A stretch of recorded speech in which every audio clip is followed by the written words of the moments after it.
toutes et à tous, vous qui nous suivez depuis Louba, c'est la capitale provinciale de Bioko Sud, où le président de la République, chef de l'État et du gouvernement, son Excellence Obiangema Ambazora, qui est candidat du Parti démocratique de Guinée équatoriale, qui vient d'arriver justement avec tout son cortège. Alors, Bikoro, exactement, c'est la ligne droite aujourd'hui, puisqu'il ne reste qu'une seule ville pour clôturer donc cette campagne du candidat du Parti démocratique de Guinée équatoriale, qui est son Excellence Obiangema Ambazora, déjà que nous voyons ici en France au Nord. Il faut d'abord noter que ça fait depuis que la campagne a commencé et que le président Obiangema Ambazora est à la tête d'une coalition de partis politiques, parce que c'est important de le dire.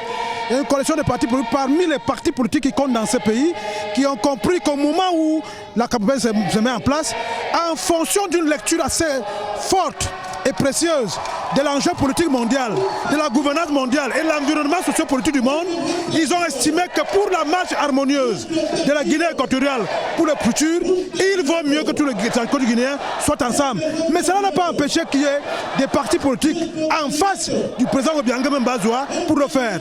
L'endroit où on se trouve, c'est un endroit mythique pour la Guinée équatoriale, en ce sens que si vous ne passez pas par Louba, si vous ne passez pas par ce district, il sera impossible que les Équato-Guinéens se rendent à l'évidence que vous êtes dans l'amitié et la coopération, vous êtes dans l'unité nationale.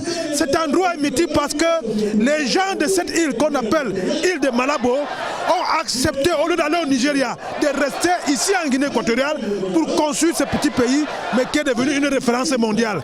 Et Obiangema Ambazora que vous voyez devant nous ici aujourd'hui, est dans cette contingence.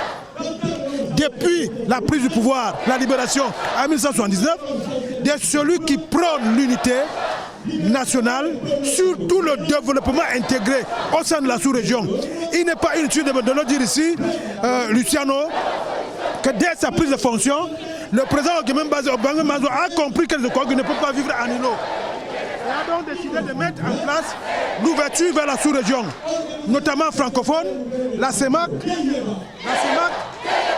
l'unité de la CEMAC et maintenant l'unition dans le monde entier. Et aujourd'hui, c'est la consécration d'un homme à qui le peuple a demandé de se représenter pour s'assurer que les acquis qui ont été mis en place seront sauvegardés, pas parce qu'il est un être exceptionnel, mais parce que dans une lecture de la conjoncture internationale aujourd'hui, dans une lecture de la conjoncture internationale, on s'est rendu à l'évidence qu'il y a qu'Obiangema Ambazora, pas d'africanisme. Obiangema Ambazora, construction de son pays. Obiangema Ambazora, construction de la sous-région. Obiangema Ambazora, intégrateur de l'Afrique et de la sous-région Afrique centrale. Mais surtout Obiangema Ambazora, l'enfant et le père que l'Afrique a voulu à la suite de l'assassinat ordurieux de son Excellence, le président de la Libye, Muammar Kadhafi. Il nous aurait fallu, en ce moment précis, qu'il y ait encore. Nous espérons donc que l'ensemble des enfants de la Guinée équatoriale va comprendre exactement quels sont les enjeux mondiaux aujourd'hui avec la guerre de l'Ukraine, quels sont les enjeux mondiaux avec la guerre économique, les biens mal acquis dont les Occidentaux inventent pour rapiécir et pour réduire à néant les enfants de Guinée équatoriale. Je crois que nous espérons qu'en Guinée équatoriale, on a compris qu'au moins pour le prochain mandat, c'est le père de la Guinée équatoriale, son Excellence Obiangema Ambazora, qui va encore reprendre. C'est un vœu, c'est un souhait pour que la démocratie soit encore prônée, pour que l'unité et la paix soient encore prônées, mais surtout pour que la sérénité, pour que le développement social et économique de la sous-région qui compte, parce que ce qu'on ne dit pas assez, l'ensemble des pays de la sous-région Afrique centrale compte sur la Guinée équatoriale pour construire son développement, pour construire son unité, mais surtout la libération de l'Afrique. C'est un plaisir et un honneur qu'on se retrouve ici aujourd'hui, pratiquement pour la 10e fois, parce que comme vous le savez, Afrique Média a décidé d'être présent partout où le destin de l'Afrique se joue, partout où un fils de l'Afrique devient africain, travaille pour les Africains et avec les Africains.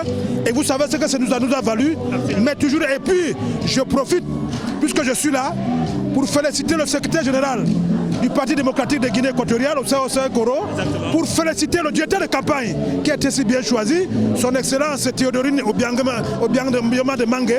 Je crois que c'est comme ça que ça se dit ici. Théodorine de Mangue. Théodorine Obiangema, qui m'a excusé, c'est mon ami, c'est mon frère. Voilà, qui a été le champion de la jeunesse. Oui. Vous savez, il y a cela 5 ans. Exactement. Quand l'Union africaine a organisé un sommet de la jeunesse panafricaine dans la terre de son excellent Idriss Déby Itno, il a été le champion de la jeunesse et nous nous réjouissons aujourd'hui qu'il porte le flambeau de celui qui doit gouverner la Guinée équatoriale. Mais quand je vois cette jeunesse aujourd'hui pleine devant nous, qui est venue plébisciter son père, qui est venue résister et surtout soutenir son père, je crois que c'est une bonne chose. Je salue surtout la presse de Guinée équatoriale dont vous êtes le principal froment aujourd'hui, qui permet aujourd'hui que l'on sache exactement ce qui se passe en Guinée équatoriale. Merci François Bikoro. Merci également à tous ceux qui nous suivent. Nous rappelons qu'en dehors du Parti démocratique de Guinée équatoriale, il y a aussi les 14 partis de la coalition de l'opposition démocratique qui se sont ajoutés donc, au Parti démocratique de Guinée équatoriale. Nous allons vous laisser donc vivre l'ambiance, les différents discours, accompagnés bien sûr du discours du directeur de campagne, le discours du président de la commission de Louba, le discours du directeur de la campagne du Parti démocratique équatorial, le représentant de la coalition démocratique, suivi par le discours du candidat du Parti démocratique de Guinée équatoriale, qui n'est que son Excellence Obiangema Mbanzogo.